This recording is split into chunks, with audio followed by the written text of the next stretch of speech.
Me gusta mucho cómo se ha desarrollado nuestra charla porque empezamos en un primer punto tratando de comprender y reflexionando sobre aquello que es la pedagogía, tratar de comprender qué es a lo que nosotros siendo profesores le llamamos pedagogía. Posteriormente llegamos al debate sobre la escuela, qué es la escuela o qué podríamos considerarse que es la escuela y para qué es que existe la escuela. Y decantamos en un último punto que es el docente ahora. Ya tenemos la pedagogía que es como el medio, tenemos la escuela, que es el espacio, el lugar, y ahora estamos nosotros como individuos, como docentes. Y entonces para, digamos, como comenzar a cerrar esta charla, yo quisiera plantearle a su merced la pregunta, o bueno, no es a su merced, sino como para que la debatamos y la discutamos, ¿qué es lo que se necesita y qué es lo que significa ser docente? Porque muchas veces también parece que, digamos, yo estudio una carrera en una licenciatura en pedagogía y yo ya me puedo poner aquí el botón o aquí la carátula que ya me Soy puedo profesor. decir profesor. Entonces es como si a mí lo que me hace profesor es estudiar una licenciatura o a mí lo que me hace profesor es trabajar como educador. Entonces yo también considero que sería interesante ver que la labor docente, la labor pedagógica es algo que va más allá de un rol, es algo que va más allá, digamos, de un título y es algo que va mucho más allá de simplemente, digamos, un ejercicio de dar instrucciones o de evaluar. De hecho, voy a compartir, ya le escucho a su merced qué piensa al respecto, una definición muy bonita sobre lo que es ser un profesor para Paulo Freire y sobre qué es lo que necesita un profesor, porque su merced misma lo decía, hay muchos profesores que tenemos una vocación y que amamos lo que hacemos porque sabemos y encontramos en la pedagogía un espacio de transformación y una posibilidad de conocer e interpretar el mundo, pero hay muchas personas y hay muchos individuos, digamos, que terminaron siendo profesores porque no pudieron conseguir, digamos, el trabajo que ellos querían, en lo que necesitaran. Yo que ya lo he hablado en otros programas, yo que soy músico, yo conocí a muchos músicos que terminaron siendo profesores y nunca quisieron ser profesores, quisieron ser músicos, pero tienen que vivir de algo y son profesores, que yo creo que de hecho ahí, precisamente eso ya lo decía Paulo Freire, la enseñanza es una vocación, y si usted no está preparado y no está en función de enseñar, no debería tener por qué enseñar, porque entonces está haciendo es contraproducente. Y los niños van a terminar es odiando su materia, van a terminar odiando lo que usted les enseña, van a terminar odiando todo eso, cuando para ser profesor se necesita ese amor por la pedagogía, ese amor por el otro y como veíamos en el video, esa importancia por cuidar al otro, por valorar la vida del otro. Entonces voy a Y no, compartir. no solo hay, y para agregar, no solo el niño termina odiando la materia, el profe termina odiando lo que hace. El Sí, que se levante y que no se anime a ir a trabajar, o, no, o que, es que este me tocó con sexto, o sea, qué tedio. Sí, ahí hay una ruptura muy compleja que se va a dar, o sea, se va a evidenciar en esa práctica.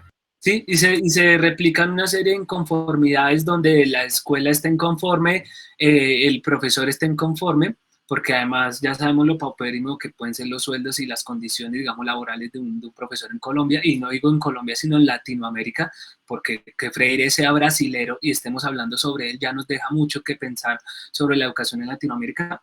Y esas mismas inconformidades que transversalizan la escuela y al docente, las retoma el estudiante, las retoman los niños y asumen, digamos, su aprendizaje de una forma completamente incomprensible, incoherente y no entendiendo nada de su contexto y no queriendo aprender. Y también, ya lo decía Paulo Freire, una persona que quiere aprender, siempre va a haber una persona que le puede enseñar. Y una persona que no quiere aprender, nunca nadie le va a poder enseñar, precisamente, porque como es un trabajo en comunidad, entonces de hecho podríamos, de hecho casi que una primera pequeña conclusión de este mini debate que estamos haciendo es que donde no hay una conformidad sobre la labor pedagógica, donde no hay una conformidad por parte de quien enseña, no va a poder haber una conformidad por parte de quien aprende. Y si nosotros los seres humanos que la gran habilidad de lo que nos ha llevado hasta lo que somos hoy es el aprendizaje y la creatividad, si no potenciamos y posibilitamos eso, pues avanzar como sociedad va a ser muy complejo. Por eso después nos preguntamos porque hay desigualdad, porque hay delincuencia y porque hay una cantidad de problemas sociales. Porque si desde la escuela no estamos promoviendo unas prácticas más humanas, pues evidentemente en las calles mucho menos van a existir, mucho menos la van a ver. Voy a compartirle, profe, la reflexión que nos hace Paulo Freire sobre qué se necesita para ser docente y quisiera que su merced me compartiera su reflexión al respecto.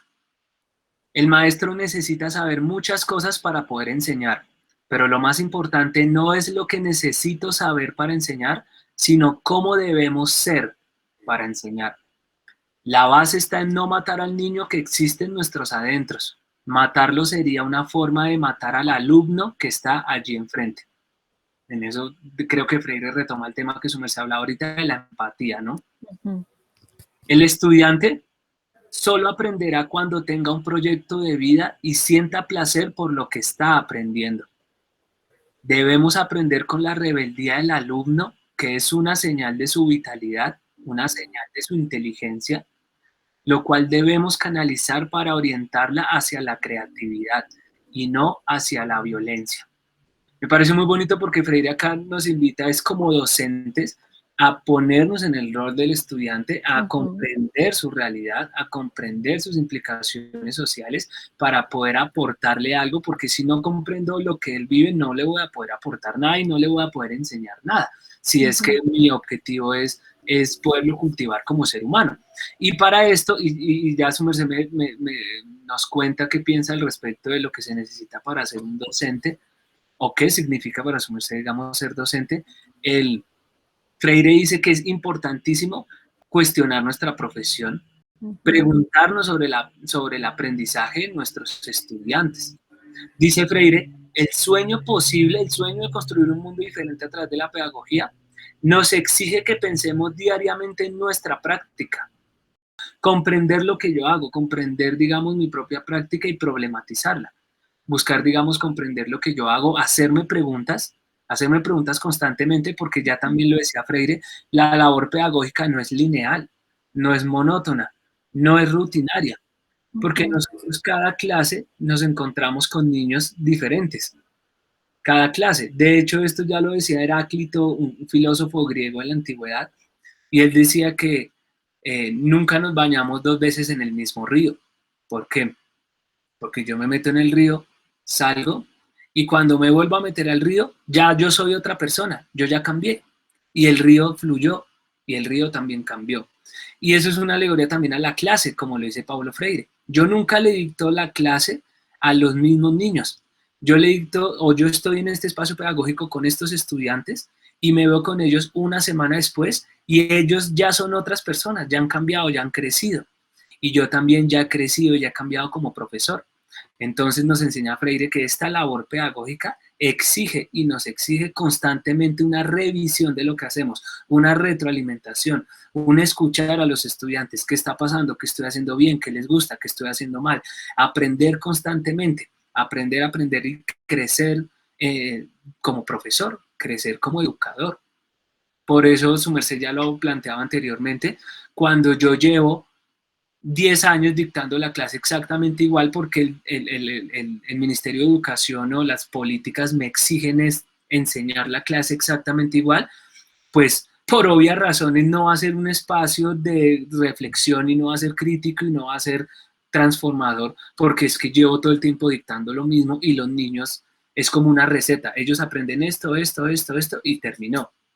Cuando Freire precisamente nos enseña que la labor pedagógica es cambiante, todo el tiempo está cambiando, todo el tiempo se está revolucionando y todo el tiempo se está reconstruyendo porque el ser humano también se está reconstruyendo. Entonces no es lineal, es cambiante y además es dialéctico. Yo soy profesor a partir de lo que construyo con mis estudiantes y entonces los estudiantes terminan siendo un espejo de lo que yo soy. Entonces, como conclusión cierro, el ser docente no es una cuestión como que yo tenga que una receta, tengo que aprenderme una cantidad de cosas que tengo que enseñarle a los niños, evalúe y chao. De hecho, Freire decía que si la labor del docente fuera enseñar contenidos, ser profesor sería muy fácil, sería súper fácil. De unas instrucciones, evalúe, saque notas y terminó. Pero decía Freire, pero es que eso no es ser profesor. Ser profesor y enseñar va mucho más allá. Es una cuestión de humanidad, es una cuestión política, es una cuestión social, es una cuestión de diálogo, es una cuestión de escucha, de transformación, de comprensión de la realidad, de criticismo, de autodeterminarme a mí mismo, de autoconocimiento, de meditación de mis habilidades, de comprensión de mis sentimientos y mis emociones. Repito, me gusta mucho lo que decía Freire, si enseñar fuera simplemente, si ser profesor fuera enseñar una cantidad de cosas, pues sería muy fácil, pero es que no es eso y por eso es que ser profesor no es fácil. Y por eso es que ser profesor no es para todo tipo de personas. Y no es una crítica, sino simplemente es porque sí hay una habilidad innata en la labor pedagógica y una vocación que de hecho nos enseña Freire, es muy humana, muy política y muy social. Y no está hecho para todo tipo de personas y por eso es difícil y por eso es un camino pedregoso, porque ser profesor y además en las condiciones en Colombia no es una cuestión fácil, no es sencillo, pero yo creo que es muy fructífero y nos alimenta mucho como seres humanos. Entonces eso es un poco mi reflexión sobre lo que yo considero a la luz de Freire necesitamos como profesores y necesitamos para la labor pedagógica. No sé su merced qué piensa al respecto. Cuando se plantea qué es ser maestro, qué es ser profesor, es una palabra profunda, que sí parte de la vocación, yo sí creo y yo sí creo, y lo digo con toda la energía posible, y es que sí se requiere vocación. ¿Sí? Ser profesor no es para todo mundo, se requiere de unas habilidades y unas destrezas. ¿Sí? Se requiere ser un buen comunicador, se requiere ser empático, se requiere ser alegre, se requiere ser creativo, se requiere amar lo que se hace, se requiere reflejar eso, porque es que en serio uno sí tiene, y a veces uno no lo cree, pero es que en serio y en serio, muy en serio, nuestros estudiantes que están del otro lado sí tienen, sí nos tienen a nosotros como referencia en muchas cosas, ¿sí? Y uno sí que ve esto en los más pequeños más que en los grandes. O sea, en los grandes ya se ve como desde las ideas, pero en los pequeños sí se ve muy curiosamente, por ejemplo, cuando si mi profe escribe lindo o mi profe dibuja lindo, yo imito eso. Yo imito los dibujos de mi profe. Si mi profe es súper coqueta, porque conozco, o si mi profe habla duro, yo termino repitiendo eso de la misma manera. Entonces, ser maestro es una carga no negativa, sino una carga tan positiva frente a las cosas de los niños y de los jóvenes. Y a veces nosotros no nos damos cuenta de esa gran responsabilidad, ¿sí? Y como lo decía Freire, yo estoy de acuerdo, esto es dinámico. Yo todos los días debo preguntarme qué estoy haciendo bien y qué estoy haciendo mal. A veces lo olvidamos, a veces no nos queda tiempo, a veces estamos cansados porque no podemos negar que esta profesión es de relaciones humanas y el escuchar, el hablar, el ver al otro, nos carga también. O sea, el profe también se cansa, el profe también le duele la cabeza, el profe también llora, el profe también siente, que a veces eso no pareciera. O sea, a veces pareciera que el profe es el invencible que llega por las mañanas a dictar la clase y se va al mediodía como el invencible y no tiene derecho a cansarse. ¿Sí? Y en medio de los años educativos, la carga emocional también es grande. Y hablando de la gestión de las emociones, que eso se viene hablando ahora de un tiempo para acá también de una manera más profunda frente a la inteligencia emocional y cómo yo la gestiono. Yo a veces le digo a mis estudiantes, hay que gestionar las emociones, pero yo ni siquiera como profe sé cómo gestionar eso. O sea, pero a veces lo digo porque es necesario que decirlo y que entre todos conozcamos. Entonces, yo sí creo que esto es dialéctico y esto es dinámico, o sea, la educación y el ser docente no es estático, no puede ser estático, porque es que usted mismo lo decía, Miguel, y su Marcelo decía, todos los días los niños van cambiando, cambian de edad, cambian de amigos, cambian de ropa, están en un constante conocimiento. Hay días que llegan de mal genio, hay días que llegan con hambre, hay días que llegan hasta con el corazón roto porque también tienen están en la búsqueda del amor, en la búsqueda del otro, y llegan con todo eso, que le va a poner atención a un profe que me quiera hablar de una vaina ya toda extraña, ¿sí? Y es bueno, venga usted, ¿cómo coge todo eso?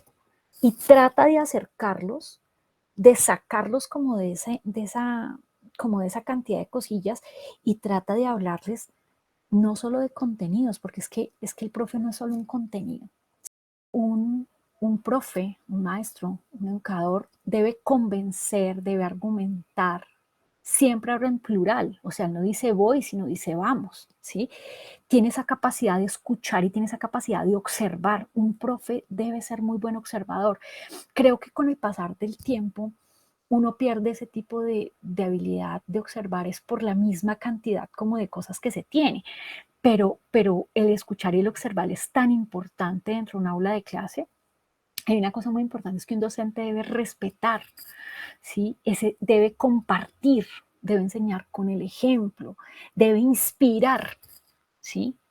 Debe crear, debe planear también, porque se requiere planear, o sea, eso no es simplemente que me levante a dictar, no, uno requiere una planeación, ¿sí? Debe también tener eh, cierta autoridad, ojo, autoridad, no autoritarismo, que eso se ve diferente, debe confiar, debe identificarse con ese grupo de estudiantes a los cuales les está hablando, sean pequeños o sean grandes, ¿sí? Y yo sí creo que todo este compilado de unión, de formación, es lo que uno a través de la experiencia y de los años le va dando. Y a uno en el aula le toca ser psicólogo, le toca ser mamá, le toca ser profesor, le toca ser ingeniero, le toca ser abogado, o sea, le toca ser recursivo con todo lo que tiene. Sí, y eso viene con todo el paquete. Y eso no significa que esté mal, porque no es la otra, no, pues usted es lo que estás quejándose, no, es ver lo que en realidad es. Y yo sí creo que cuando uno está dentro de eso, uno todos los días vive enamorado de lo que hace y de lo que piensa y de lo que dice. O sea, el ser maestro es una palabra tan profunda, que se quedan cortas las palabras y las descripciones, ¿sí? Pero Sí, solo la práctica lo dice. sí, es un camino de mucho aprendizaje constante, Oh, mucho crecimiento, pues humano, personal, casi que hasta espiritual. Yo también para su merced, tengo otro segmento del documental de la educación prohibida que habla precisamente sobre estas cuestiones que estamos hablando. Entonces, veamos el video y continuamos con la charla. Es muy importante empezar a mirar qué estoy sintiendo yo cuando estoy educando. ¿Me estoy sintiendo en paz? No, ¿o me estoy sintiendo en conflicto?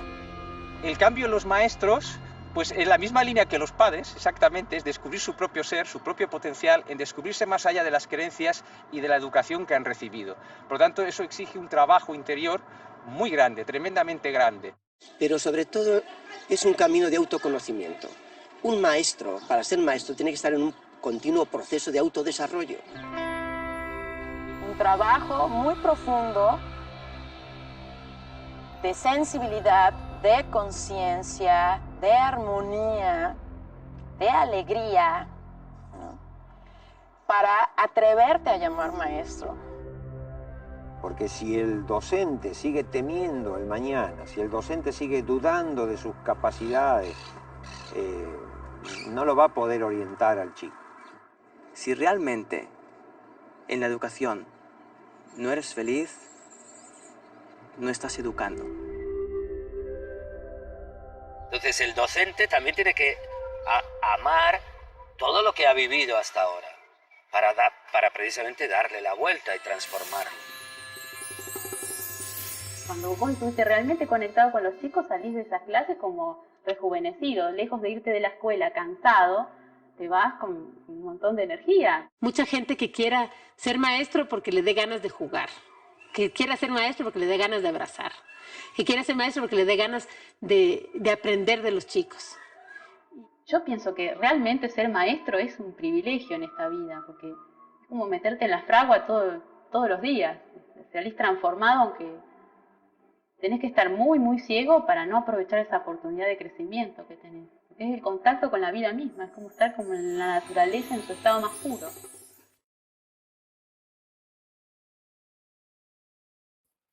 Pues lo que nos muestra el video es muy interesante, ¿no? Un poco en la línea, sirve como un poco de conclusión de todo lo que ya veníamos hablando con su merced, esa importancia del autoconocimiento, el autodesarrollo por parte del docente, la importancia de que el docente le tenga cariño y amor a lo que hace, porque si no es así, pues es contraproducente en cuanto a la formación de los estudiantes y de los seres humanos. En ese aspecto me parece que es muy importante, muy interesante. Me gusta mucho la última profe, dos cosas que dice, y es primero que es un privilegio enseñar, yo también considero que es un privilegio que uno se puede dar, el acto, digamos, de formar y de ser profesor. Y también ella hay algo que me gusta mucho y siempre desde la primera vez que lo vi me ha quedado resonando, y es que uno tiene que ser muy ciego para no aprovechar esta oportunidad de crecimiento y de autorreflexión y de autoconocimiento que permite la experiencia pedagógica y la experiencia de ser profesor.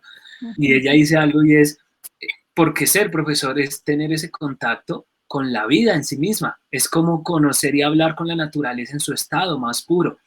Y es completamente cierto, cuando nosotros, yo que su merced lo sabe también, y yo sé que su merced también es profesora de niños de primaria, cuando uno está con los niños como que se enfrenta a la naturaleza en su estado más puro, y uno con los niños se siente reflejado en ellos, porque uno también fue niño, y esa vocación y ese amor por la vida es lo que precisamente uno busca engendrar en ellos y lo que busca cultivar en ellos, escuchándolos y dándole valor a las palabras.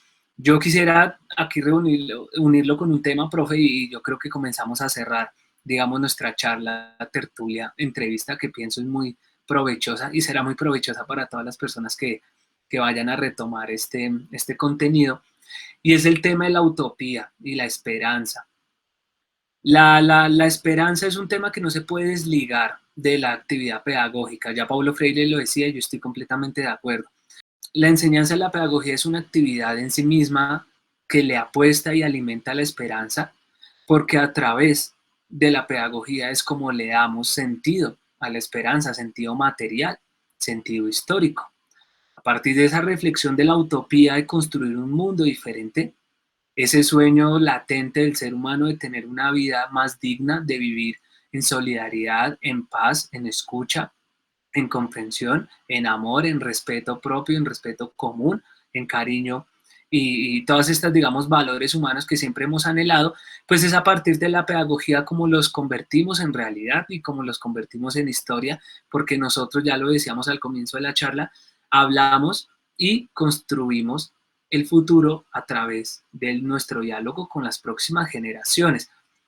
Entonces no se puede desligar la utopía y la esperanza de la pedagogía.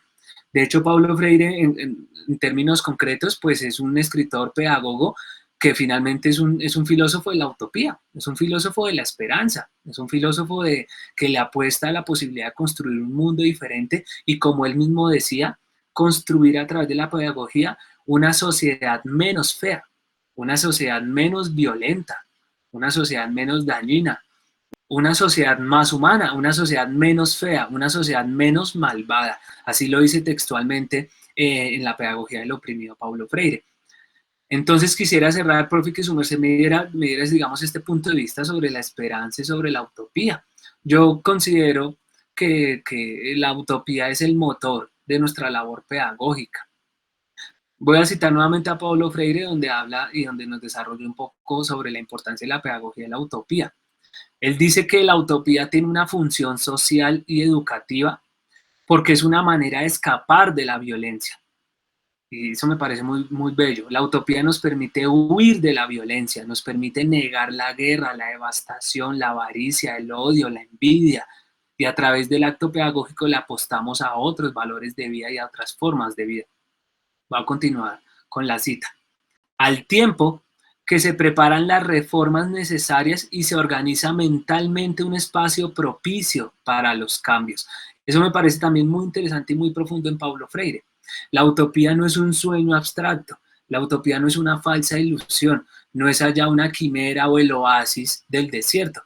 La esperanza y la utopía está cimentada a través de las acciones y a través de la experiencia. Es decir, que la utopía y la esperanza adquieren sentido es a través de la práctica. Ya lo decía Paulo Freire, si yo hablo de esperanza y hablo de utopía y hablo de transformación y de una cantidad de cosas y voy a y me enfrento a mis estudiantes y les hablo de una forma represiva y les hablo de una forma dictatorial y les hablo de una forma ejerciendo un poder sobre ellos, pues yo lo que estoy diciendo es cínico, estoy siendo hipócrita y estoy siendo es mentiroso.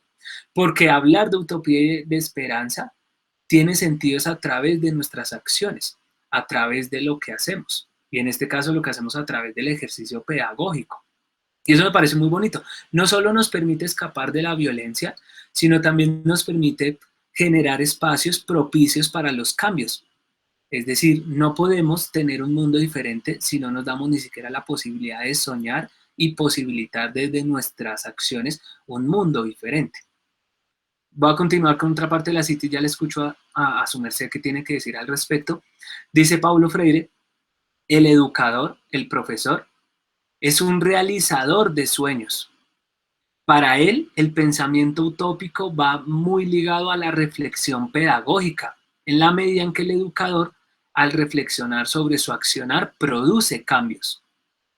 A través de su acción hace realidad, no solo a través de su discurso. En efecto, una utopía.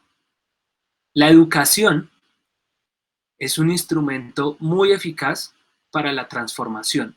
Entonces, la educación es en esencia utópica. Y de hecho nos plantea Freire también en otro texto lo desarrolla, casi que la labor docente es una labor profética, porque ve el futuro, ve un futuro diferente, ve las posibilidades de una construcción de vida más digna, solidaria, etcétera, y lo pone en tensión con los niños, les trae ese mundo para que ellos lo vean, lo contemplen y digan, ah, vea pues, si se puede construir un mundo diferente, si podemos soñar con un mundo diferente. Y quizá alguno podría estar pensando en este momento, sí, pero eso finalmente es utópico, finalmente es una ilusión y finalmente el mundo sigue mal y sigue destruyéndose y sigue habiendo avaricia y sigue habiendo desigualdad y eso sigue existiendo y posiblemente va a seguir existiendo. Pero muy seguramente lo que nos enseña Freire es que a través de ese conocer el mundo es como lo podemos transformar. Eso es lo que llamaba Freire reflexión y práctica constante. No es decirle a los niños, no existe desigualdad, tranquilos, eso es mentira. No existe violencia a la mujer, decirle a las niñas como para mantenerlas seguras, ¿no? No existe violencia a la mujer, los feminicidios son mentira. No existe desigualdad, no existe pobreza, no existe violencia, no existe guerra, no. Precisamente es todo lo contrario, es entender esos problemas, esas problemáticas sociales y culturales, mostrárselas a los niños, mostrarles cómo es el mundo a través de una investigación consciente y objetiva, evidentemente, y responsable también, no simplemente mostrarles por mostrarles, sino que los niños comprendan la realidad en la que viven para que puedan decir, vea pues, así es el mundo en el que estamos, a través de esa comprensión puedo transformar, a través de esa comprensión puedo posibilitar escenarios de acción y de transformación, donde la esperanza y la utopía se reivindican y tienen sentido y dejan de ser un simple discurso, ¿no? Como muchas veces las formas neoliberales no lo quieren vender, que el único sueño en el que podemos vender es el consumo, la devastación y el capitalismo. La esperanza y la utopía, a través de Freire, la apuesta a otras cosas, a la solidaridad, al compromiso, al respeto, al amor propio, al amor común, ¿no? A construir unas formas de vida diferentes, a la libertad, ¿no? A la autonomía, como le diría Freire. No sé, su merced, qué comentario le merece este tema de la esperanza y la utopía. Yo creo que como profes, como maestros, nosotros siempre tenemos en la cabeza la esperanza a un nuevo mundo y a un futuro mejor, tanto para uno como para esos nuevos, cada generación de la cual uno va recibiendo, ¿sí? Entre comillas, recibiendo, porque uno es consciente que al pasar los años, pues tanto los niños, las familias y nosotros vamos cambiando, igual el mundo va cambiando para un lado, para el otro. Pero uno siempre tiene esa esperanza de ver un mundo mejor y es lo que uno también les dice a sus estudiantes. O sea, tenemos que construir un mundo mejor entre todos. Que eso no va a ser fácil, que va a estar allí. Y hay una cosa que me parece importante, uno ahí como profe tiene también como dos caminos, el aceptar esta realidad e importar 5 lo que pase, porque puede pasar, o sea, sí, acá todo es malo, acá, aquí en Bogotá roban al vecino y nos da nada, aquí matan a alguien y ya ni siquiera nos genera incomodidad, ver un muerto más o un muerto menos en televisión me da lo mismo, ¿sí? Yo puedo tener esa visión, o puedo tener la visión de dolerme lo que pasa, de sentir toda esa desigualdad, esa injusticia y de intentar hacer y construir algo, de transformar eso. Porque es que yo sí creo que como ser humano uno siempre va a buscar estar bien.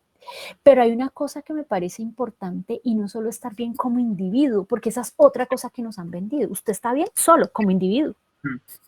¿Sí? Entonces, usted como individuo trabaja, usted como individuo genera un recurso, usted como individuo acumula un recurso, usted como individuo tiene un carro, usted como individuo tiene una mascota, y como individuo pero es que usted no es una isla, usted está dentro de un espacio social, ¿sí? Cada uno de nosotros estamos dentro de un espacio social y por eso es tan importante entender al otro, trabajar con el otro, criticar al otro también, hacerse autocrítica, ¿sí? El poder plantear una solución colectiva. Por eso es que los verdaderos cambios sociales no salen de los individuos, sino salen de la colectividad. Y a veces nos cuesta entender eso, o sea, a veces nos cuesta entender que no estamos solos y que tenemos que ser empáticos y hablar con el otro. Eso a veces cuesta y en la práctica no es fácil.